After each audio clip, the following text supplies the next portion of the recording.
ഇതിലൊരു പരിധിവരെ കേരളത്തെ സംബന്ധിച്ചിടത്തോളം മുമ്പേ ILP ഒരു ഫാക്ടറായിട്ട് വന്ന സമയത്ത് ILPയെ ആ നിലയ്ക്ക് മുന്നണി രാഷ്ട്രീയത്തിൻ്റെ ഭാഗമായി ഉൾക്കൊള്ളാൻ കേരളത്തിലെ ഈ പരമ്പരാഗത രാഷ്ട്രീയ പാർട്ടികൾ തയ്യാറായില്ല എന്നതൊരു വസ്തുതയാണ്.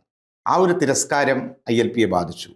രണ്ടാമത്, കേരളത്തിലെ ദലിതരിൽ ഏതാണ്ട് ഒരു വലിയ ശതമാനം ഇന്നും അവർ ഇടതുപക്ഷ പ്രസ്ഥാനങ്ങളോടൊപ്പമാണ്. അപ്പോൾ ഈ ഇടതുപക്ഷ പ്രസ്ഥാനങ്ങൾ വലിയ നിലയ്ക്ക് ദലിതരെ പാർട്ടിയുടെ പിന്നാമ്പുറങ്ങളിൽ നിർത്തുകയും ഒരു ബദലായിട്ടുള്ള ഒരു പൊളിറ്റിക്കൽ ഘടകമായി ദലിത് രാഷ്ട്രീയം ഉയർന്നു വരുന്നതിനെ പല നിലയ്ക്കും അവർ തടയുന്ന ഒരു പ്രോസസ്സാണ് ഏറ്റവും ഒടുവിൽ PKS പോലും രൂപീകരിച്ചത്.